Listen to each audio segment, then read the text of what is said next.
তিনটি রাজনৈতিক দলের সমন্বয়ে একটা নতুন জোট তৈরি হয়েছে গতকাল, এবং গঠিত হওয়ার সাথে সাথে কতগুলো প্রশ্ন রাজনৈতিক মহলে ঘুরপাক খাচ্ছে।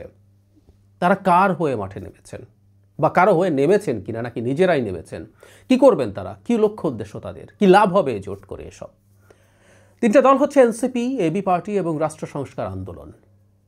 ইনফ্যাক্ট এই তিন দলের সাথে আরও দুটো দল যুক্ত হতে পারে, এই আলাপ ছিল কিছুদিন আগে, এবং পাঁচটা মিলে একটা জোট হবে এরকম কথা। এর মধ্যে গণ অধিকার পরিষদ, নুরুল হক নূরের, এবং আপ বাংলাদেশ, সাবেক শিবিরের লোকজন, যারা একসময় নাগরিক কমিটিতে ছিলেন, পরে এনসিপিতে তাদের সাথে এক ধরনের পাওয়ার স্ট্রাগল হয়, বেরিয়ে তারা ওই দলটা তৈরি করেছিলেন।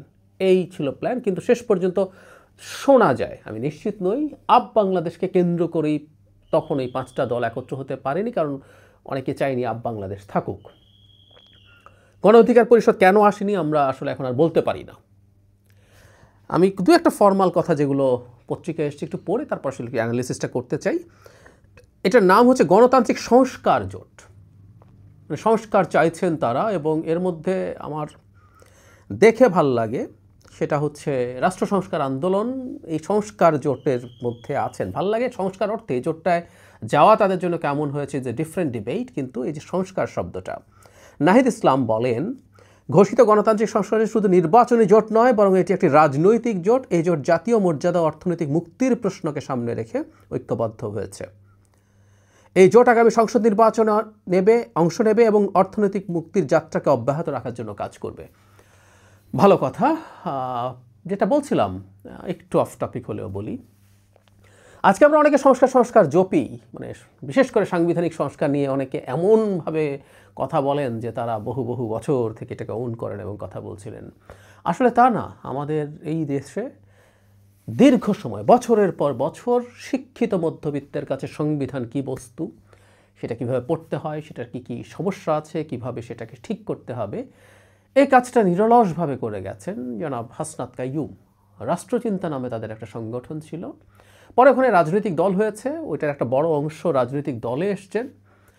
চমৎকার কিছু মানুষ ওই রাজনৈতিক দল এবং রাষ্ট্রচিন্তায় ছিলেন, এবং রাষ্ট্রচিন্তার কিছু সদস্য এখন এনসিপিতে গেছেন। তো মানুষের কাছে এই জিনিসটাকে খুবই খুবই গুরুত্বের সাথে তারা উপস্থাপন করতে পেরেছিলেন। এই ক্রেডিট বাংলাদেশের ইতিহাস যখন লেখা হবে এই সময়, যেহেতু সংস্কার এখন একটা বিরাট আলাপের বিষয়, এটা রাষ্ট্র সংস্কার আন্দোলন এবং জনাব হাসনাত কাইয়ুমকে দিতে হবে। যদিও সংস্কার সম্পর্কে, বিশেষ করে কনস্টিটিউশনাল রিফর্ম সম্পর্কে একটা ডিবেট আমি 5 তারিখের পর অনেকে করতে দেখছেন, এই ডিবেট আমার রাষ্ট্র সংস্কারের সাথে বা রাষ্ট্রচিন্তার সাথে আগে থেকেই ছিল। তারপরও তিনি এটার পুরোধা ব্যক্তিত্ব আমি মনে করি। এই ক্রেডিটগুলো যেহেতু আমরা সাক্ষী, এগুলো একটু বলে রাখা দরকার আছে। এখন এই জোটটা কেমন হলো, কে নেতৃত্ব দিচ্ছে? অ্যাপারেন্টলি এখানে কে নেতৃত্বে আছে, কার নেতৃত্বে জোট, এসব বলা হচ্ছে না। কিন্তু যেহেতু এনসিপি এই তিন দলের মধ্যে তুলনামূলকভাবে বেশ খানিকটা সিগনিফিক্যান্ট, সেই কারণে বাকি দুটো দলের বয়স এর চেয়ে বেশি হলেও এনসিপির কারণেই এটা বেশি আলোচিত হয়। সো এনসিপির নেতৃত্ব হয়েছে এভাবে আমরা বলতে পারি। এখন এই দলগুলোর নেচার কি? আমরা এনসিপি নিজেকে মধ্যপন্থী দল হিসাবে বলছে, এবি পার্টিকে আমরা মধ্যপন্থী বলতে পারি বা খানিকটা মধ্য ডান বলতে পারি, কারণ তারা কিছু ইসলামী মূল্যবোধ যুক্ত করতে চান, খানিকটা তুর্কির আর এরদোগানের যে পার্টি, একেপি পার্টির মতো, এবং এবি পার্টির সাথে ওনাদের যোগাযোগ ভালোই আছে বলে শোনা যায়।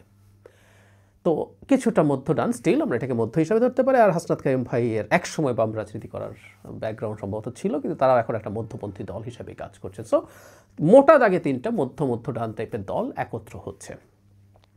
প্রথম কথাটা হচ্ছে, তাহলে আমরা প্রশ্ন করছি এটা কী উদ্দেশ্যে তারা তৈরি করেছেন, নাকি কারো হয়ে তৈরি করেছেন? তারা কি মাঠে নেমে কারো ক্ষতি করা বা কারো লাভ করতে চাইছেন? রাজনীতিতে এগুলো হয়, এগুলো কোনো আমি খারাপ অর্থে বলছি না। আমরা এনসিপিকে নিয়ে যদি আলোচনা করি, ইনফ্যাক্ট জোটের আলোচনায় এনসিপি একটা বড় ফ্যাক্টর, বাকি দুটো দল সে অর্থে বড় ফ্যাক্টর না। জনাব হাসনাত কাইয়ুমের যে দল রাষ্ট্র সংস্কার আন্দোলন, সেটা গণতন্ত্র মঞ্চে ছিল, তিনি সেখান থেকে বেরিয়ে এসছেন, এবং গণতন্ত্র মঞ্চের সাথেও বিএনপি খুব ভালো নেগোশিয়েট করছে না, মানে এমনকি কোনো কোনো দলের প্রধানকেও সিট না ছাড়ার পরিস্থিতি তৈরি হয়েছে। এনসিপি আলোচনা করছিল এবং শোনা যাচ্ছিল 8-10টা সিট পর্যন্ত সর্বোচ্চ বিএনপি দিতে পারে, কিন্তু এনসিপির এক্সপেকটেশন আরও বেশি, কারণ জামায়াত তাদেরকে আরও বেশি সিট দেবে বলে তাদেরকে বলেছিল, তাই তারা সেটা বার্গেন করছে। তবে এনসিপির তো বোঝার কথা, জামায়াত যত বেশি দেখ না কেন বিএনপি তার চাইতে অনেক বেশি কম দেবে, এটা ফ্যাক্ট। আবার একই সাথে এটাও সত্য এনসিপি চাইবে, কারণ এনসিপি এখন গুরুত্বপূর্ণ জায়গায় আছে। গণ অভ্যুত্থানের ফেসগুলোকে, তার সাইজ যত বড় হোক না কেন, ফেসগুলোকে সাথে রাখার জন্য বিএনপিও খুবই আগ্রহী, আর জামাত তো আগ্রহী বটেই। কারণ জামাতের কাছে শুধু অভ্যুত্থানের ফেস না, জামাতের নেতৃত্বে এক ধরনের একটা ইসলামী মোর্চা তৈরি হয়েছে। এখানে যত মধ্যপন্থী ধরনের দল সে মানে জড়ো করতে পারবে, তার সেই ট্যাগিং এই অর্থে বলছি, এটা কিন্তু ভালো না দেশের অভ্যন্তরীণ রাজনীতিতে। ডোমেস্টিক যে মানুষজন আছে যারা ভোট দেবেন, যারা উদার গণতন্ত্রে বিশ্বাস করেন, তাদের এই ধরনের একটা সমস্যা তৈরি হতে পারে, আর ইন্টারন্যাশনাল সমস্যা তো হতেই পারে। ফলে এনসিপিকেও জামাতের প্রচুর প্রয়োজন, খুবই প্রয়োজন। বহুবার বলেছি, আবার এনসিপির জন্য জামাতের পক্ষে যাওয়াটাও কঠিন, কারণ ধর্মীয় দলগুলোর ট্যাগ তাদের গায়ে লেগে যাবে। এই প্রেক্ষাপটে এনসিপি একটা জোট তৈরি করছে। 5টা নিয়ে চেয়েছিল, এটা হয়তো আরও বাড়তেও পারে। এখন কি অপশান আছে? প্রথম অপশানটা আমি যদি ধরে নিই, সহজ চিন্তা যেটা মাথায় আসে, তারা 3টা দল একসাথে নেগোশিয়েট করবেন, জামাতের সাথে হোক, বিএনপির সাথে হোক। এটা ফ্যাক্ট, 3জন যদি একসাথে থেকে নেগোশিয়েট করতে পারেন, সেই নেগোসিয়েশনটা যারা তুলনামূলকভাবে দুর্বল তাদের জন্য বেটার ডিল তারা পেতে পারেন। এটা একটা কারণ হতে পারে।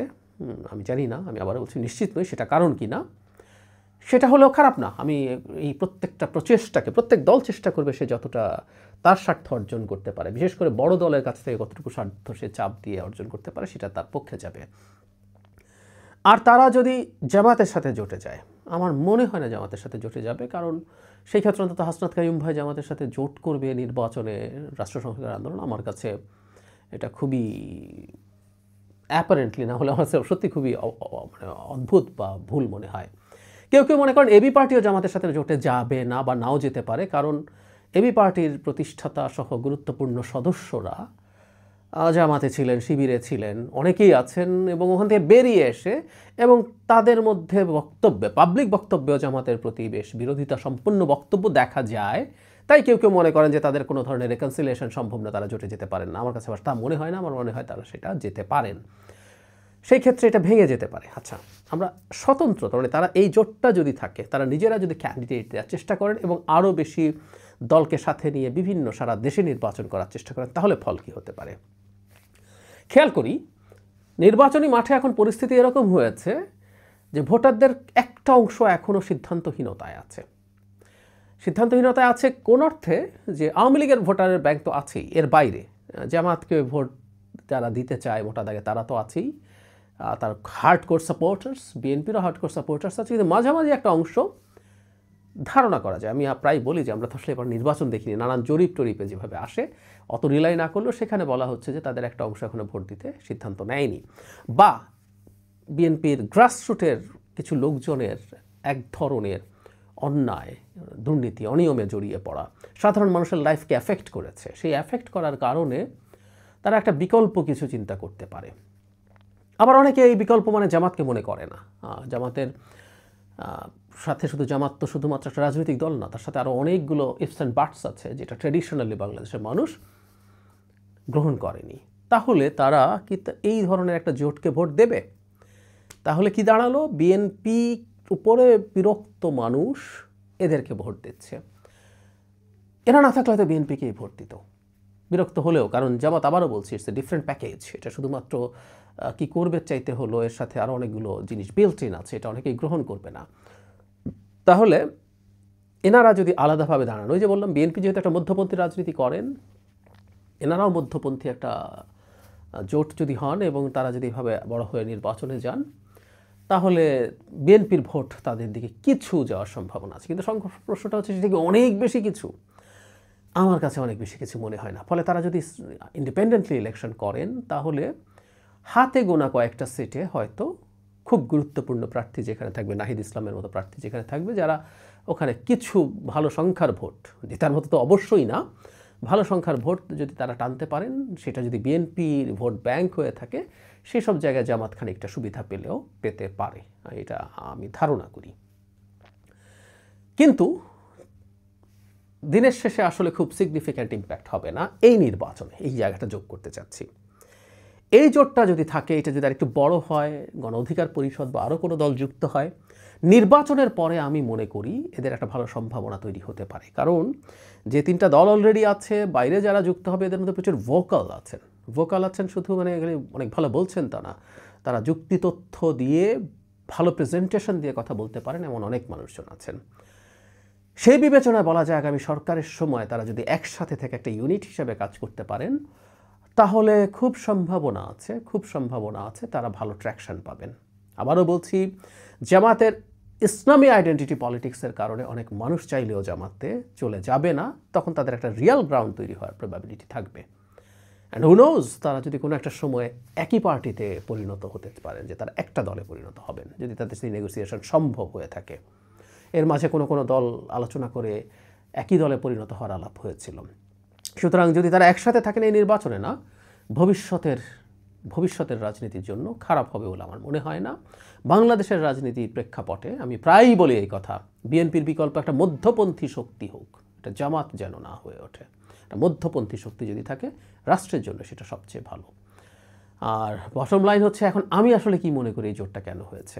আমি আগে একবার হালকা করে বলেছিলাম, আমি ধারণা করি তারা ভবিষ্যতেও রাজনীতি করবেন, কিন্তু এই নির্বাচনের আগে তারা সম্ভবত একটা বার্গেইনে বেটার জায়গায় থাকার জন্য এটা করছেন। সেটা করে যদি তারা বেটার সিট পান, বেশি সিট পান, তাদের ডিজায়ার্ড সিটের কাছাকাছি যেতে পারেন, সেটা রাজনীতিতে খুবই পজিটিভ, এটার মধ্যে নেগেটিভ কিছু নেই। এই কৌশলগুলো রাজনীতিতে চলে।